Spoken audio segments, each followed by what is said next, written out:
Last episode में मैंने बात की इन्फ्लेशन की। इन्फ्लेशन के बारे में आपको बहुत कुछ समझाया। आज मैं दो चीज़ों के बारे में बात करूंगा, जिसमें मैंने बात की थी रिस्क की और बात की थी मैंने सेविंग की। तो आप चेक कर लें कि आप इन्वेस्टर हैं या सेवर हैं। आप अपने आप से क्वेश्चन पूछें कि मैं सेवर हूं या इन्वेस्टर हूं। तो मैं दो चीज़ों पर आज बात करूंगा। नमस्कार, मेरा नाम कमल लोधी है और मैं फाइनेंशियल आर्किटेक्ट हूं। जो फाइनेंशियल गोल है हमारे जीवन में, उनको अचीव करने के लिए मैं प्लानिंग के बारे में आपको समझा रहा हूं। तो सबसे पहले तो आप ये देखें कि हम इन्वेस्टर हैं या सेवर हैं। हु आर यू, आप कौन हैं, तो चेक करें। मैं इसके कुछ पैरामीटर्स आपको बताता हूं। सबसे पहला पैरामीटर मेरा ये है कि जहां भारत में कहीं भी इन्वेस्टमेंट करने पे आपको गारंटी दी जाती हो कि इसका रिटर्न इतना आएगा, आज से गारंटी है लिखित में, अगर आप वहां इन्वेस्टमेंट कर रहे हैं तो आप सेवर हैं। और जहां रिटर्न कितना आएगा ये कोई लिख के गारंटी नहीं दे रहा, तो आप उस जगह इन्वेस्टमेंट कर रहे हैं तो आप इन्वेस्टर हो। जैसे आप एफडी करते हैं। सबसे पहले मैं आपको एक चीज बता दूं, भारत का कोई भी प्रोडक्ट खराब नहीं है। आपके लिए कौन सा अच्छा है ये आपकी जरूरत के अनुसार ही पता चलेगा, क्योंकि सबकी ज़रूरतें अलग अलग हैं। जब तक इंडिविजुअल ज़रूरत का पता नहीं चलेगा आपके लिए कौन सा प्रोडक्ट अच्छा है मुझे नहीं पता। लेकिन इतना पता है, इसकी परिभाषा ये है कि जिससे मेरी ज़रूरत पूरी हो जाए वो मेरे लिए अच्छा है। जो मेरे पैसे को बढ़ा दे वो मेरे लिए अच्छा है, यानी मेरी ज़रूरत पूरी हो जाए। सबसे बड़ी एक ही बात है, मेरी ज़रूरत पूरी होनी चाहिए, वो मेरे लिए अच्छा है। अब मैं बताता हूँ, जैसे आपने एफडी की तो वहाँ गारंटी दी, तो वो सेविंग है साहब, इन्वेस्टमेंट नहीं है। आपने कोई दुकान खोली, वो साहब इन्वेस्टमेंट है, क्योंकि वहाँ कोई गारंटी नहीं है। अब आपने कोई ज़मीन ली, वो इन्वेस्टमेंट है साहब, वो सेविंग नहीं है, क्योंकि उसकी गारंटी नहीं है कि ये कितने का बिकेगा या कितना रिटर्न आएगा।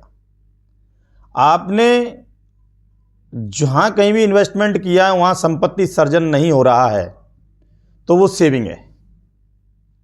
जैसे महंगाई पे मैंने बात की थी पिछली वीडियो में, तो महंगाई अगर 7% बढ़ रही है और मैंने किसी ऐसे प्रोडक्ट में इन्वेस्टमेंट किया है जहां 7% ही रिटर्न आ रहा है, तो समझ लो कि आप आज भी उतनी संपत्ति रख रहे हैं, कल भी आपकी उतनी रहने वाली है, परसों भी आपकी उतनी रहने वाली है। जितनी आप आज खड़े हो उतने ही कल होंगे, उतने ही परसों होंगे, भविष्य में कितने भी आगे चलिए, जितनी महंगाई बढ़ेगी उतने ही अगर रिटर्न आएंगे, तो आप जहां आपका पैसा खड़ा है आगे भी वहीं खड़ा रहेगा। ये तो संपत्ति जिसमें नहीं दे रहे हैं आप, वो सेवर हैं। जिसमें आप संपत्ति सृजन कर रहे हैं, इन्वेस्टमेंट है। अगर आप शेयर खरीद रहे हैं, इन्वेस्टमेंट है। यदि आप म्यूचुअल फंड कर रहे हैं, इक्विटी म्यूचुअल फंड कर रहे हैं, तो वो इन्वेस्टमेंट है। अगर आप गारंटीड प्रोडक्ट में इन्वेस्टमेंट कर रहे हैं तो वो सेवर है। तो चेक आप करें कि आप क्या करते हैं और आपके लिए क्या बेहतर है। ये आपकी ज़रूरत के बिना मैं सजेस्ट नहीं कर सकता। दूसरी बात है कि भाई आपने बोला था कि म्यूचुअल फंड में तो रिस्क है। बात तो सही है, म्यूचुअल फंड में रिस्क है। नहीं, रिस्क नहीं है साहब म्यूचुअल फंड में। रिस्क होती क्या है पहले ये समझ लेते हैं। रिस्क की परिभाषा क्या है साहब? कहते हैं बाजार ऊपर नीचे होता है सब, होता है सब, होता आया है। ये रिस्क है क्या? नहीं, ये रिस्क नहीं है, ये वॉलेटिलिटी है, ये मार्केट का इसका नेचर है, वो ऐसे ही होगी, ये रिस्क नहीं है। तो साहब ये नहीं पता है कि ये कितना मिलेगा, तो भाई ये अनसर्टेनिटी है, ये भी रिस्क नहीं है। तो साहब फिर रिस्क क्या है? भाई रिस्क क्या है? तो रिस्क तो वो है साहब जहां आपका कोई लक्ष्य नहीं है। एक परिभाषा मैं आपको बताता हूं, कोई भी चीज को उसके समय से पहले प्राप्त करना रिस्क है। ऐसे समझो, मान लो मैं खीरागढ़ में बैठा हूं और मुझे आगरा जाना है। अब मुझसे कोई व्यक्ति ये कहे कि तुम्हें 15 मिनट में आगरा पहुंचना है। अब उसका प्रोसेस है कि 45 से 50 मिनट लगेंगे आगरा पहुंचने में, गाड़ी से भी जाएंगे तो, और कह रहा 15 मिनट में पहुंचना है या 10 मिनट में पहुंचना है। अब वो प्रेशर से जाएगा भी, तो क्या लगता है पहुंच जाएगा 40 किलोमीटर 15 मिनट में? नहीं पहुंच सकता, वो रिस्क है। गाड़ी भगाएगा, हो सकता है एक्सीडेंट हो जाए, रिस्क हो गई। दूसरी बात है, मान लो आप कहीं किचन में खाना पका रहे हो, आप उसका प्रोसेस है, दाल बन रही है साहब, 15 मिनट बन के तैयार होगी। आप कहते हैं 2 मिनट में बना के दे दे, नहीं 2 मिनट में बना के दो, क्या होगा? बन जाएगी? नहीं बनेगी, वो रिस्क है। उसे खाओगे तो कॉन्स्टिपेशन की दिक्कत होगी। और रिस्क क्या है? रिस्क है, मान लो लेडीज प्रेग्नेंट है, बच्चे का प्रोसेस है 1 महीने से लेकर के 9 महीने का, 10 महीने का प्रोसेस है, 9 साढ़े 9 महीने में बच्चा होगा। आप कहेंगे नहीं मुझे तो 3 महीने में बच्चा चाहिए, तो क्या होगा? बच्चा जिंदा आ सकता है बाहर? नहीं आ सकता, तो रिस्क है। तो ऐसे ही आप म्यूचुअल फंड में आए और आपके एडवाइजर ने, आप जब आपने म्यूचुअल फंड ले रहे थे तो उस समय कह रहे थे कि नहीं भाई मुझे 10 साल बाद पैसा चाहिए।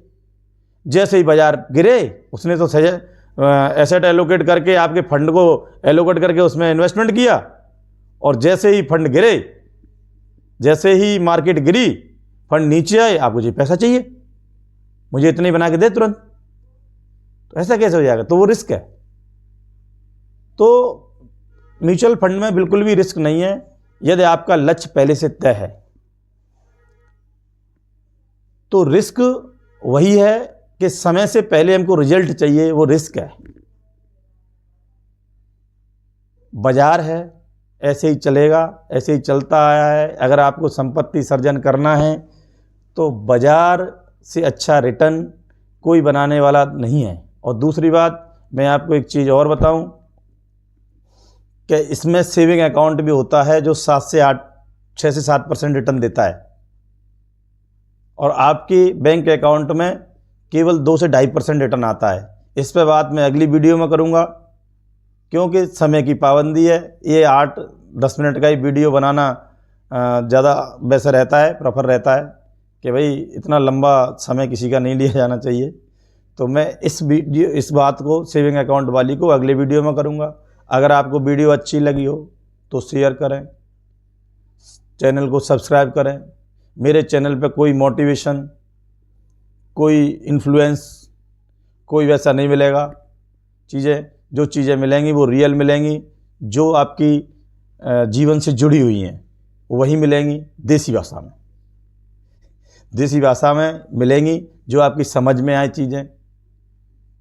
दूसरी बात, मैंने अपना लिंक डिस्क्रिप्शन बॉक्स में दे रखा है, नंबर स्क्रीन पे है ही।